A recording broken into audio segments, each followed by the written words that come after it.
사람이 어떤 좋은 일을 만나면 생각지도 않게 우리의 예상을 훨씬 더 뛰어넘는 어떤 좋은 일을 만나면 믿을 수 없다 그러잖아요. 믿을 수 없다. 그런데 그에 걸맞는 영어 관용구가 있습니다. 그것이 바로 too good to be true라고 하는 말입니다. 너무나 좋아서 믿을 수 없다. 좋은 것의 최상급의 어떤 표현, 형용사적인 어떤 의미를 담고 있는 관용구 같은데요.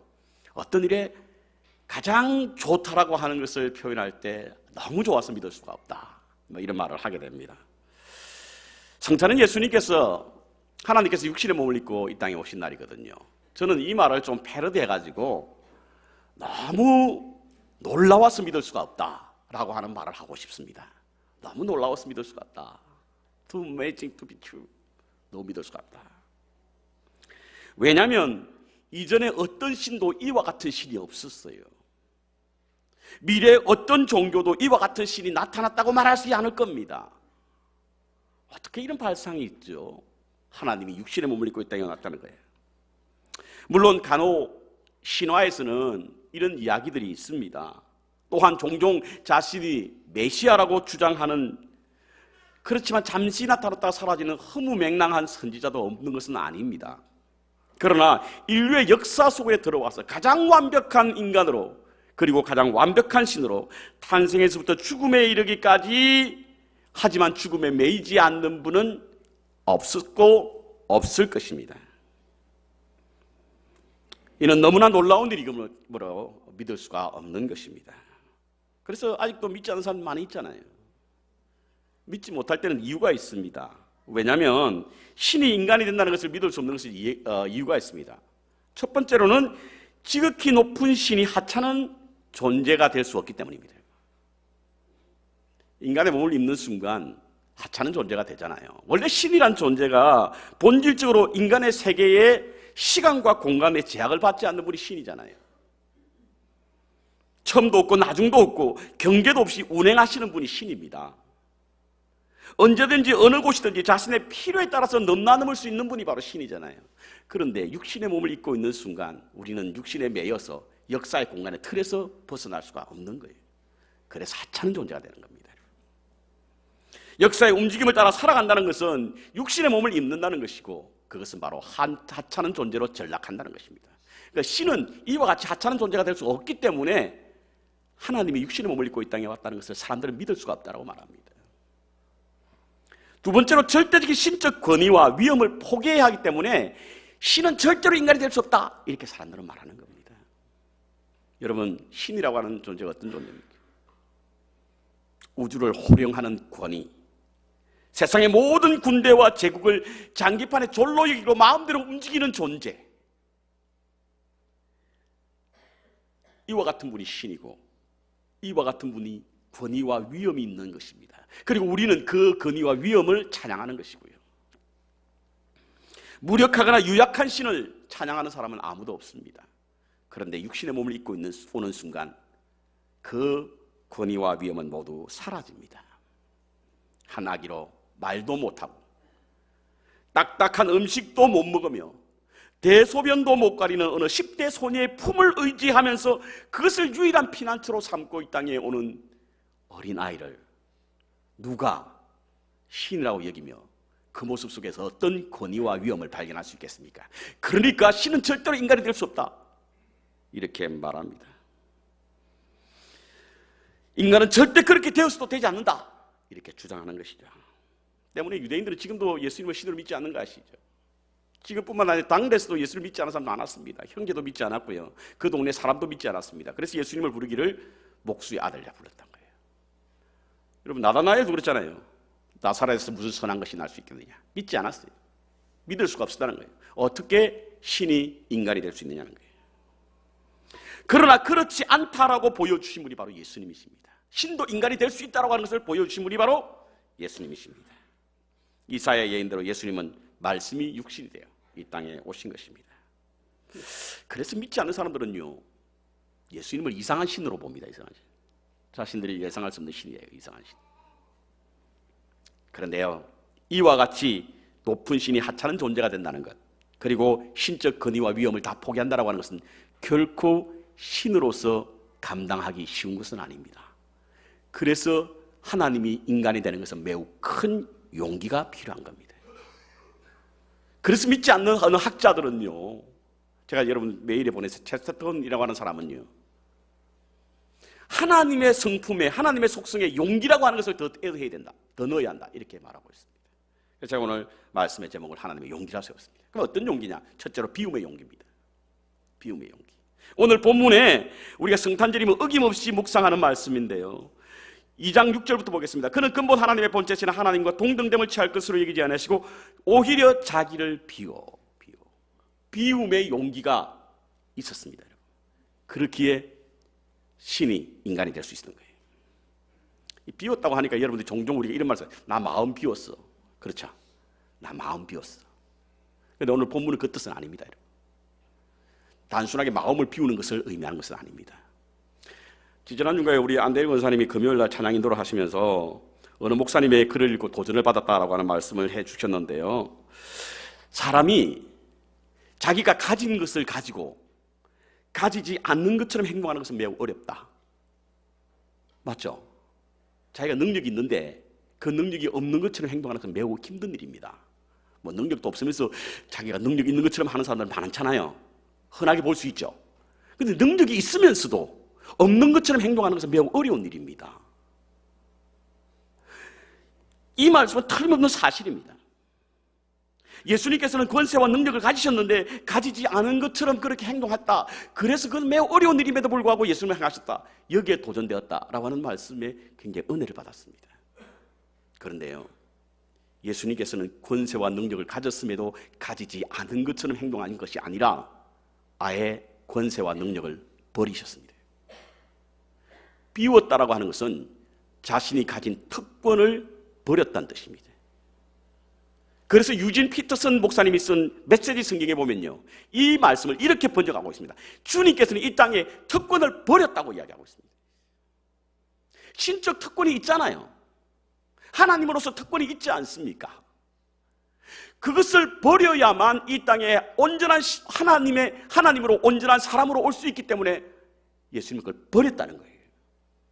이것이 보통 용기겠습니까, 여러분? 보통 용기가 없으면 자기에게 있는 권리를 버릴 수 없는 겁니다. 없는 것도 자기가 있는 것처럼 행동하는 것이 오늘날 우리들이지 않습니까? 주지 않은 것도 자기가 누리는 사람들이 있는 반면에 예수님께서는 당신이 받았던 모든 특권, 신적 특권을 버리고 이 땅에 오시는 용기를 우리에게 보이셨습니다.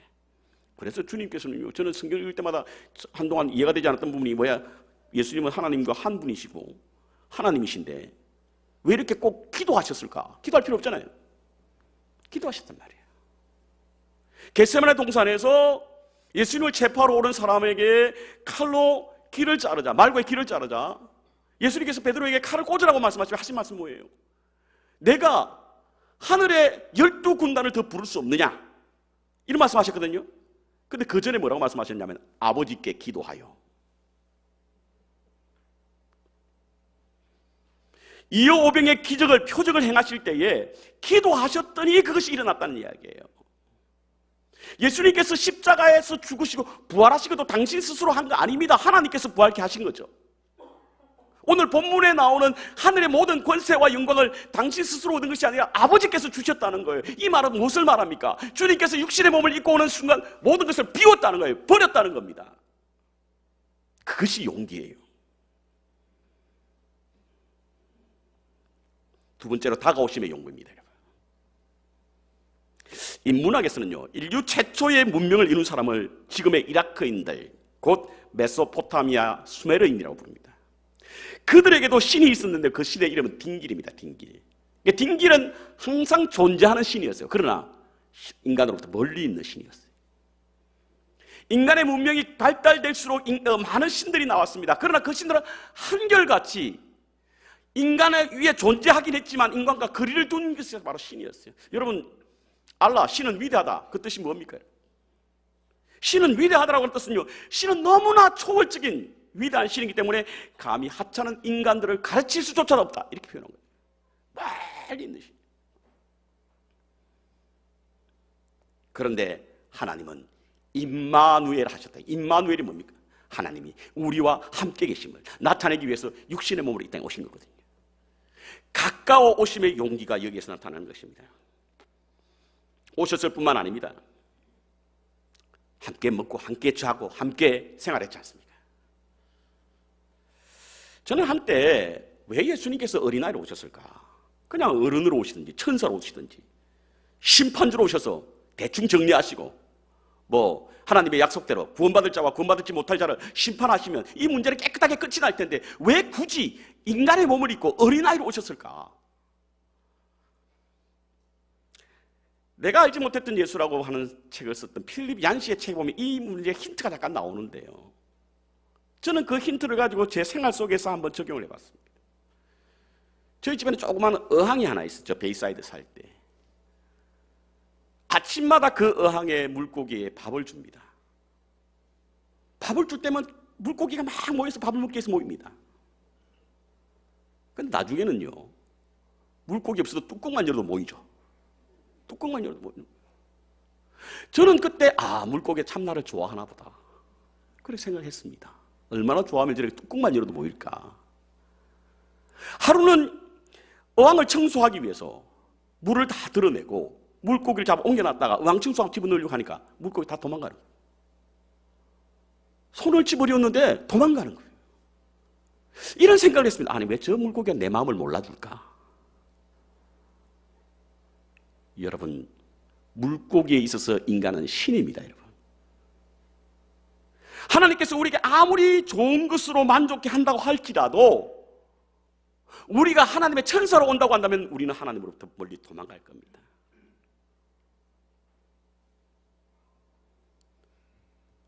그런데요, 아무리 물고기와 가까워지고 싶어 해도 아무도 그 누구도 물고기가 되려고 하지는 않을 겁니다.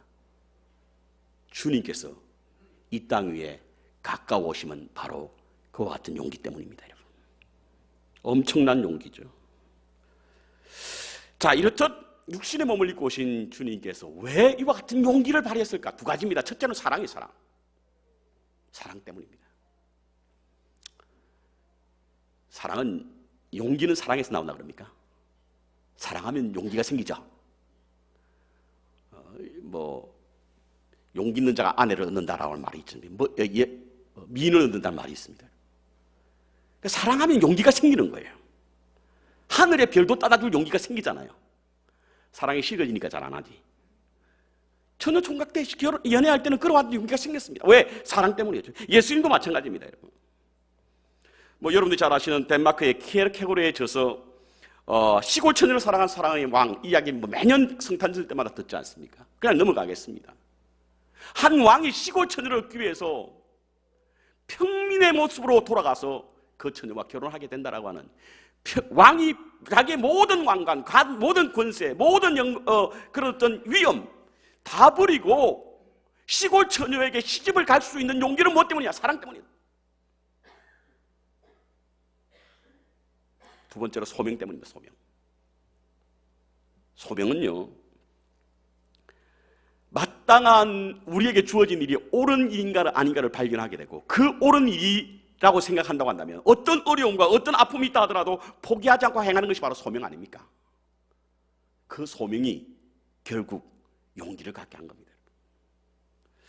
저는 예수님께서 평생 동안 소명의 삶을 살아갔는데, 여러분 너무나 잘 아시는 그 테텔레스타이, 다 이루었다. 이것은 예수님의 소명감의 압권이라고 할 수 있습니다. 소명감을 보여주는 아주 대표적인 것이고 중심이 되는 거죠. 다 이루었다는 거예요. 다 이루었다. 철저하게 소명을 갖고 살았습니다. 그 소명이 바로 용기를 갖게 한 겁니다. 저는 우리 선교사님들 가끔 만나보면요, 선교사님 보면 왠지 모르게 주눅이 듭니다. 저분은 도대체 어디에서 나온 용기로 저와 같은 일을 하게 될까? 그야말로 가장 천한 곳에, 가장 가난한 곳에, 지저분한 곳에 자기의 일생을 바칠 뿐만 아니라 자기의 가족마저도 그곳에 바칠 수 있는 그 용기가 어디서 나올까? 그것은 부름의 소명 때문에 그렇습니다. 우리에게는 없는 선교사로서의 소명이 그에게 있기 때문에 그와 같은 용기를 갖게 된 겁니다. 하와이 군도 몰로카이 섬에서 일평생을 나 환자의 목자로 살았던 성 데미안이라는 사람이 있습니다.